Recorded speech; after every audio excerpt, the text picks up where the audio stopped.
Vangaveeti Radhakrishna son of Vangaveeti రంగ తెలుగుదేశం పార్టీలో చేరటానికి రంగం సిద్ధమైపోయింది. అన్ని అనుకూలిస్తే ఈ నెల 25వ తేదీన ఆయన చంద్రబాబు సమక్షంలో తెలుగుదేశం పార్టీలో చేరనున్నారు. అయితే ఆయన చేరిక పార్టీలో అనేక సమస్యలకు హేతువు కానుందని టీడీపీ సీనియర్లు ఆందోళన చెందుతున్నారు. ముఖ్యంగా దశాబ్దాల కాలంగా వంగవీటి దేవినేని కుటుంబాల మధ్య ఉన్న బద్దవైరం వంగవీటి రాధ టీడీపీలో చేరికతో సద్దు మణుగుతుందా లేక ఇంకా ప్రబలుతోందా అనే ఆందోళన పార్టీ శ్రేణుల్లో వ్యక్తమవుతోంది. ఇప్పటికే పార్టీలో లోకేష్ కు అత్యంత సన్నిహితంగా దేవినేని వారసులు మెలుగుతున్నారు. ఇటీవలే దివంగత దేవినేని నెహ్రూ కుమారుడు దేవినేని అవినాష్ ని రాష్ట్ర తెలుగు యువత అధ్యక్షుడిని చేశారు. అలాగే దేవినేని బాజీరావు కుమారుడు దేవినేని చంద్రశేఖర్ ఎప్పటి నుంచో లోకేష్ టీం సభ్యుడిగా పార్టీలో కీలక పాత్ర పోషిస్తున్నారు. ఓ పక్కన కృష్ణా జిల్లాలో వీరిద్దరూ పార్టీలో కీలక పాత్ర పోషిస్తుంటే ఇప్పుడు వీరి కుటుంబానికి జన్మ విరోధైన వంగవీటి కుటుంబం నుంచి ఒకరిని తీసుకువచ్చి పార్టీ మీద రుద్దితే క్యాడర్ ఎలా రిసీవ్ చేసుకుంటుందనే అనుమానాలు వ్యక్తమవుతున్నాయి. పైగా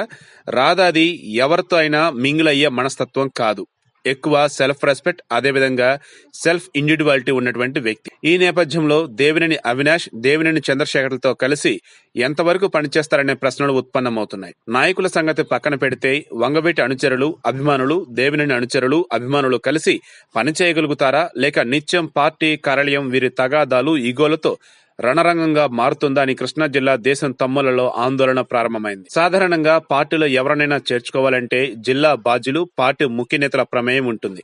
కానీ రాధా విషయంలో కృష్ణా జిల్లా నాయకులెవ్వరికీ ఇసుమంత కూడా పాత్ర లేదని సమాచారం. నేరుగా సీఎం పేషి అధికారులే ఈ విషయాన్ని డీల్ చేసి రాధా టీడీపీలో చేరేటట్లు ఒప్పించారని కృష్ణా జిల్లా టీడీపీ నేతలు ఆగ్రహంతో ఉన్నారు. ఇదిలా ఉంటే వంగవీటి రాధాకృష్ణను పార్టీలో చేర్చుకున్న వెంటనే అతనికి ఎమ్మెల్సీ పదవి ఇవ్వనున్నట్లుగా ప్రచారం జరుగుతోంది. వచ్చే మార్చి నెలలో జరిగే ఎమ్మెల్యే కోట, ఎమ్మెల్సీ ఎన్నికల్లో ఒక స్థానాన్ని వంగవీటి రాధాకు ఇవ్వాలని చంద్రబాబు యోచిస్తున్నారు. రాధాకు ఎమ్మెల్సీ ఇవ్వడం ద్వారా వంగవీటి రంగ అభిమానులందరినీ టీడీపీ వైపు తిప్పుకోవచ్చనేది చంద్రబాబు ఆలోచనని పార్టీ వర్గాలు చెబుతున్నాయి. అంతేకాకుండా ఏప్రిల్ మాసంలో జరిగే సార్వత్రిక ఎన్నికల్లో కాపుల ప్రాబల్యం ఉన్న అసెంబ్లీ నియోజకవర్గాల్లో రాధా చేత ప్రచారం చేయించాలనేది చంద్రబాబు వ్యూహంగా తెలుస్తోంది. ఇది కృష్ణా జిల్లా టీడీపీ నేతలను మరీ బాధిస్తోంది.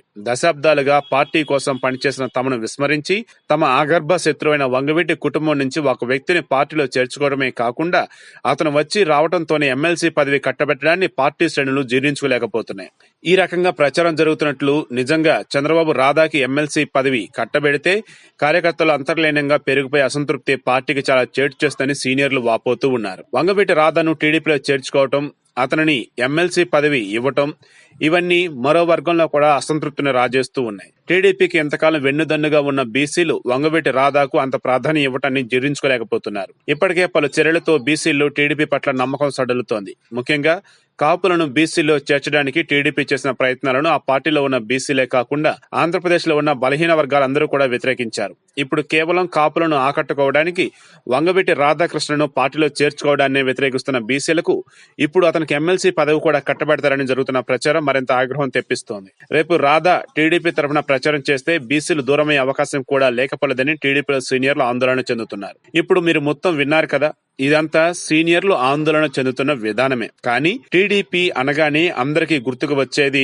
ఇప్పుడు అభివృద్ధి, సంక్షేమం. అలాంటప్పుడు ఎప్పుడవో పాత తగాదాలు, ఎప్పుడవో పాత గొడవలు సాగ్గా చూపి మీ లబ్ధి కోసం మీరు పార్టీని ఈ రకం కించపరచడం సమంజసం కాదని ఎవరైతే వంక పెడుతూ ఉన్నారో సీనియర్లని గట్టిగానే చంద్రబాబు వారి మీద ఆగ్రహాన్ని వ్యక్తం చేసినట్టుగా తెలుస్తుంది. అదే విధంగా ఇకనైనా సరే రాయలసీమలో ఏనాగైతే ఫ్యాక్షన్ గొడవలు అనేవి లేకుండా చేశారో అదే విధంగా కోస్తాంధ్రలో కూడా ఎక్కడ గ్రూప్ తగాదాలు, వర్గ విభేదాలు లేకుండా చూసి అంతా కూడా సామరస్యంగా ముందుకు వెళ్లాలన్నది చంద్రబాబు ఆలోచనగా తెలుస్తోంది. అందులో భాగంగానే వంగవీటిని టీడీపీలోకి ఆహ్వానించడం, ఎమ్మెల్సీ పదవి ఇవ్వటం, ఆ తర్వాత మంత్రి పదవి కూడా కట్టబెట్టాలని చూడటం, వీటన్నిటిలో కీలకంగా ఉన్నది ఒకే ఒకటి. ఇక నుంచి ఆంధ్రప్రదేశ్ స్వర్ణాంధ్రగా మారాలి అంటే, ఖచ్చితంగా ఏపీ అంతా కూడా సస్యశ్యామలంగా ఉండాలి అంటే, ప్రజలందరి మధ్య కూడా స్నేహ సౌభ్రాతృత్వం వెళ్లి విరియాలి అంటే, ఎవరి మధ్య కూడా వర్గ విభేదాలు లేకుండా కుల మతాలకు అతీతంగా అంతా కలిసి ముందుకు వెళ్లాలంటే గతమంతా కూడా ఒక చరిత్రే తప్ప అది ఉపయోగపడేది కాదు అన్న విధంగా మార్చి ముందుకు తీసుకు వెళ్లాలన్నది చంద్రబాబు వ్యూహంగా తెలుస్తుంది.